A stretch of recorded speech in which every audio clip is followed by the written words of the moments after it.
AB Channel. Seperti mana yang saya perkatakan sebelum ni, PAS cuba nak tukar pengurusi PN, last kali terpaksa ambil balik Muhyiddin Yassin. Nasiblah. PAS memang dah tak boleh dengan bersatu. Memang dah berperang. Cukup dahsyat dah perang dia. Itu tanda-tanda bukan lagi retak menanti belah. Hancur dah jadi barai dah. Urusan parti dia, kan? Kita nak cakap banyak pun tak guna. Sebab bagi kita, ada pun tak menambah. Tak ada pun tak rasa kehilangan dia. Muhyiddin Yassin kata, hanya pengurusi ataupun presiden parti saja yang boleh menjadi pengurusi Perikatan Nasional. Jadi tinggal Muhyiddin, Haji Hadi, Dominic dan juga Puniten. So, apa lagi nak fikir tuan-tuan? Saya nak umumkan Muhyiddin akan dilantik balik sebagai pengurusi Perikatan Nasional. Apa sebab dia? Sebabnya Haji Hadi dah tak larat tuan-tuan. Dah bawa beg sekarang ni, kan? Dah tak larat. Jadi pengurusi dia takkanlah Dominic, takkanlah Puniten pula, kan? Lagipun bila Samsuri berjumpa dengan Haji Hadi, dan berjumpa dengan Muhyiddin pun nampak jelas tuan-tuan. Muhyiddin nak lagi tuan-tuan. Muhyiddin nak lagi. Dia masih hidup lagi tuan-tuan. Takkan dia nak bagi pada orang lain. Jadi tak payahlah kita pening-pening tuan-tuan. Memang Perikatan Nasional tidak ada calon untuk menjadi presiden dia ataupun pengurusi dia, dan tak ada calon nak diangkat menjadi Perdana Menteri selain daripada Nikaji. So kita tutup semua sekali spekulasi-spekulasi. Seperti mana yang saya perkatakan sebelum ni, PAS cuba nak tukar pengurusi PN, last kali terpaksa ambil balik Muhyiddin Yassin. Nasiblah. Okey, silakan. Okey, Menteri Besar Perlis. Ya. Sadang 3 adun yang dipecat tu kekal sebagai wakil rakyat. Lepas tu Fadli Syahir balas tak perlu kau campur urusan PAS. Lepas tu pagi tadi Dr. Afif cakap Fadli Syahir jangan goyak sangat, jangan sensitif. Itulah keadaan dia sekarang ni tuan-tuan. Masalahnya ditelan mati mak, di luar mati bapa. PAS memang dah tak boleh dengan bersatu. Memang dah berperang. Cukup dahsyat dah perang dia. Apa taknya negeri dewan sendiri telah kena tebuk atap dek geng-geng bersatu. Nak buang pun tak boleh, nak terima pun tak boleh. Last kali bila dia buang orang dia yang 3 orang tu, kan? Sekarang ni bersatu pula yang marah tuan-tuan. Fadli Syahir punya kenyataan tu memang patutlah. Siapa tak marah, betul tak?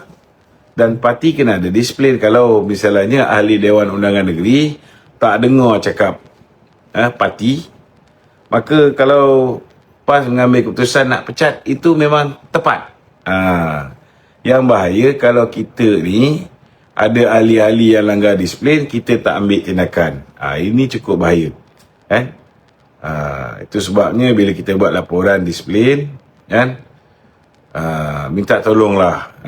Bila jawatan kuasa disiplin parti dah ambil, dah buat siasatan, dah bagi cadangan, ikutlah cadangan lembaga disiplin parti.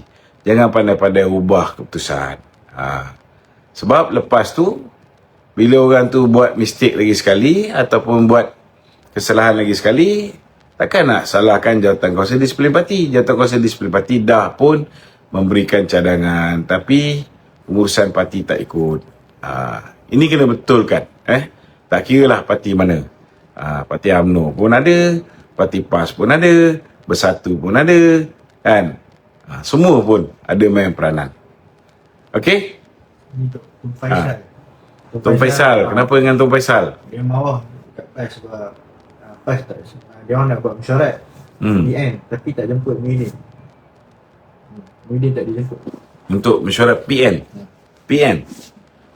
Oh.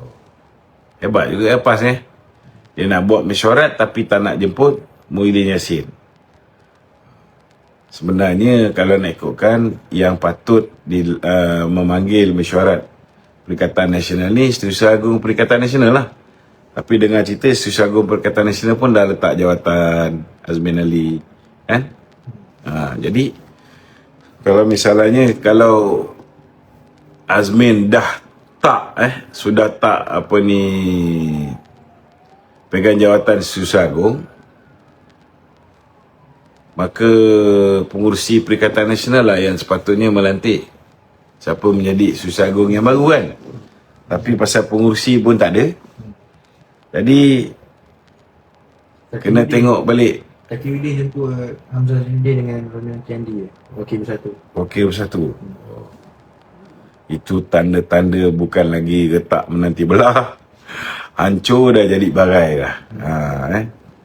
So terpulanglah kepada dia orang, urusan parti dia, kan?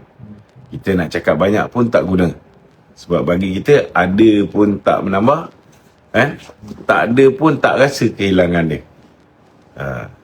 Okey. Kita Khalid Samad dari Parti Amanah minta bahagian kerusi secara adil di Melaka dan Johor. Kalau tidak, katanya akan jadi 3 penjuru lah. Lepas tu Akmal pun balas, tak perlu bagi amaran, lawan saja terus. Itu kita kena faham lah. Akmal ni agenda dia untuk tarik UMNO keluar daripada bekerjasama dengan Pakatan Harapan. Sebab geng-geng dia orang ni tahu bahawa kalau misalnya UMNO bersama dengan Pakatan Harapan, kita akan menang mudah. Bila kita menang mudah, tak ada harapan lah untuk orang-orang yang dah kena gantung, untuk orang yang dah kena pecat, untuk orang-orang yang dah khianat, kan, kembali menjadi menteri-menteri kabinet. Betul tak? Ini yang dia orang ni nak sangat, supaya kita berpecah. Itu sebab saya minta kawan-kawan, tak kira lah geng Amanah ke, geng DAP ke, jangan masuk perangkap Akmal ni. Memang Akmal nak kita pecah. Sebab kalau kita pecah, barulah agenda dia untuk menyatukan UMNO ni dengan PAS, dengan geng-geng PN ni akan dapat direalisasikan. Tapi yang menjadi mangsa UMNO, kan? Macam Fadli Syahri cakap, kalau UMNO bersama dengan PAS, dengan Perikatan Nasional, kita ada potensi untuk bertanding 10 kursi dan boleh menang, kan? Memanglah dia nak bagi kita 10 kursi je, tapi takkanlah kita bodoh. Dia dulu dapat menang sampai 74 kursi ialah kerana dia gunakan orang-orang dalam UMNO untuk sabotaj UMNO. Betul tak? Kalau kita bersama dengan mereka, 74 kursi yang dia nak menang ni memang kita tak boleh bertanding. Kita hanya boleh kejar kursi-kursi yang tidak dimenangi oleh Perikatan Nasional, maknanya kursi PH. Kalau nak menang kursi PH pun, katalah PH ada 28. Daripada 28 tu pun dia nak lagi 18. Dia nak bagi kita 10 je, kan? Jadi apalah bodoh sangat kita nak pergi bersama dengan PAS. Lebih baiklah kita bersama dengan Pakatan Harapan. Ada potensi untuk bertanding 85 kursi. Kalau boleh menang 5-60 pun kita dah jadi parti dominan dah. Apa lagi kita nak? Betul tak? Kita minta supaya kawan-kawan daripada UMNO Melaka, UMNO Johor, kan? Begitu juga dengan kawan-kawan daripada Amanah, kawan-kawan daripada DAP, PKR, kan? Kita gunakanlah kebijaksanaan kita untuk berunding secara baik. Kita dalam satu pasukan, saya tak nak cerita banyak lah, kalau kita ikut cara Akmal ni, maka musibah yang menimpa UMNO daripada 14 kursi tinggal 6 kursi di Sabah akan menjadi realiti di Semenanjung pula, kalau kita ikut cara Akmal, kan? Sebabnya di Sabah sepatutnya kita menang 100%, semua 73 kursi. Kalau warisan, BN, GRS, PH bersatu, kan? Tidak berpecah. Dan kita juga boleh lihat pilihan raya di Lamak dan juga di Kinabatangan. Kita pecah juga, kita pecah juga. Ada juga rakan-rakan macam warisan yang berada di dalam kerajaan perpaduan ni tidak menghormati Datuk Seri Bong Mokhtar, kan? Mereka pun letak calon juga. Lawan di Lamak dan juga Kinabatangan. Tengok apa jadi. Kalah teruk. Betul tak? Itu sepatutnya menjadi pengajaran. Bila kita bekerjasama, baru kerjasama dengan PH dan GRS di Sabah, kan? Mereka tak letak calon, kita lawan satu lawan satu. Lebih kurang satu lawan satu lah. Yang mana yang calon, yang satu dua penyuruh. Satu lagi tu 3 penyuruh, kan? Itu lain cerita lah, kan? Tapi persoalan ni, itulah gambaran jelas. Kalau kita bekerjasama, kan, kita tidak berpecah, kita boleh menang dengan majoriti yang besar. Itu sebabnya cadangan Akmal untuk kita kerjasama dengan PAS ditolak. Ditolak oleh kepimpinan UMNO. Dan saya yakin Akal Umbi pun tak nak kita buat keputusan bodoh. Memanglah saya tak nafikan ramai juga yang termakan dengan hasutan Akmal untuk kita buat kata orang tu tarik sokongan daripada kerajaan perpaduan, kan? Jadi pembangkang, kan? Tapi alhamdulillah lah, ramai yang masih cerdik lagi. Kalau semuanya ikut nafsu, kan?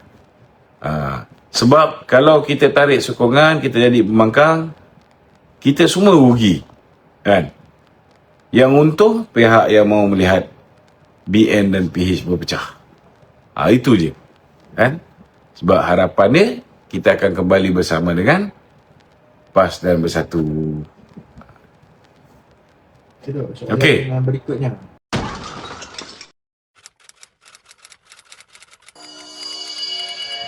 AB Jeddah.